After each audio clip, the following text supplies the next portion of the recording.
Cars complex in Norfolk. The company is currently making the new Evora.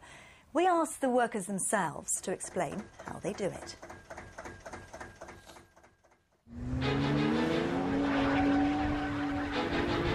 The Evora is the next masterpiece of Lotus that's been created through an incredible amount of teamwork.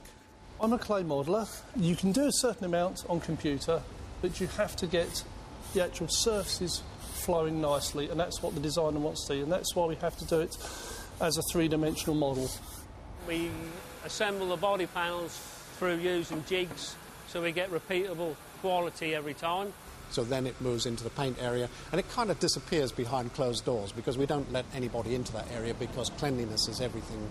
This came from the paint shop in the oven, and it's just been sprayed, and I'm now having to audit it, making sure there's no defects, the paint is correct, so therefore I can catch all the problems before it then goes further afield. If you take a journey down the production line, that chassis is mounted into a build frame so that the line operatives have easy access to installing the parts onto the frame. So this is the part where the engine comes onto the chassis. We're just locating the rear module, avoiding all the aircon pipes and radiator pipes. I'm just going to load the door onto the car and bolt it on. We're putting the front body panel on, which is called the front clamp. Just going to put all the wiring and feed the pipes through. OK, here I'm going to perform a rolling road which sets up the engine management system, tests the brake system and most of the electrical system as well.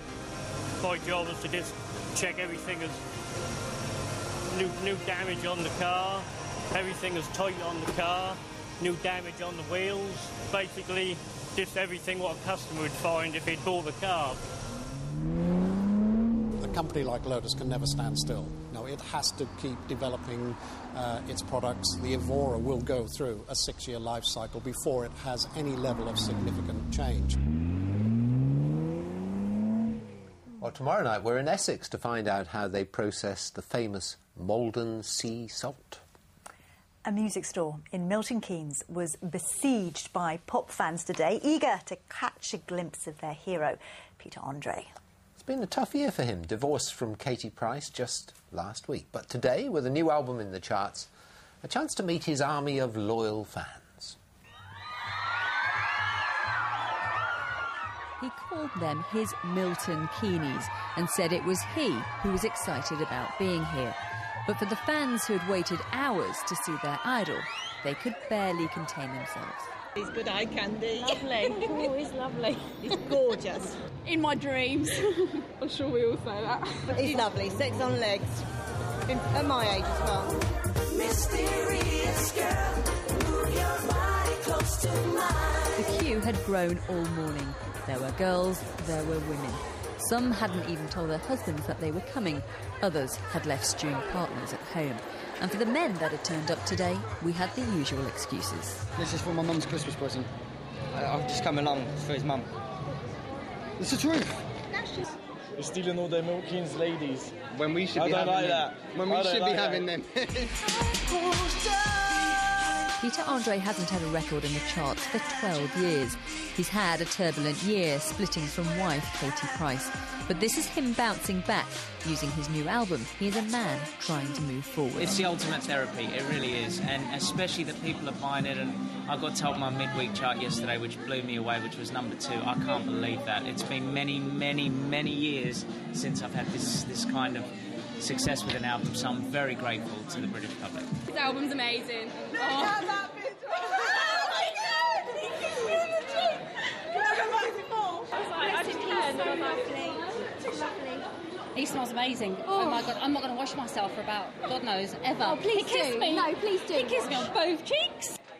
So he came, he saw, and he wooed the ladies of Milton Keynes. Yes, he may be a little older, but for these fans, he's still got it. Joe Black, BBC Look East. Good for him. Well, we like him, don't we, Stuart? I think he seems like a very nice young man. Yes. Yes. the weather, Jim. Thank you, Stuart. Well, we've had a reasonable day today. It's been a bright version of cool and breezy.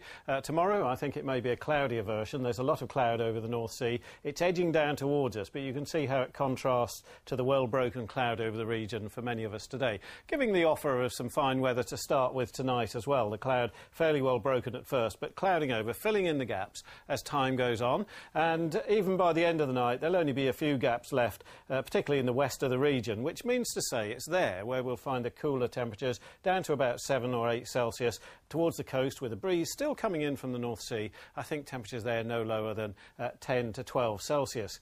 Tomorrow, high pressure still on the chart. The isobar's opening out a bit, not quite so windy, mainly dry weather everywhere as well. A lot of cloud, just the odd bright interval, and again it's more likely in western areas, but everywhere else a good deal of cloud. So back to the cool, cloudy, breezy version of our early autumn, with 17 or 18 Celsius the best temperatures, but the winds will be a bit lighter. Very blustery weather today, gusting to 35 miles an hour. I don't think it'll do that tomorrow. Still a northeasterly breeze though, so it's coming in from the North Sea. For the next few days, well, lighter winds for Friday, so that should seem a lot better, even though the weather doesn't change that much, a good deal of cloud. For Saturday and Sunday, there is just a small chance that these blue patches here might come close enough to threaten some areas of the region with an isolated shower. No more than that. Probably a 10% chance at most, so you can still be expecting, I imagine, that you'll be watering the gardens next week. So we have Thursday and Friday, dry days. Saturday and Sunday, very small chance of a shower, mainly in the east of the region and especially the southeast.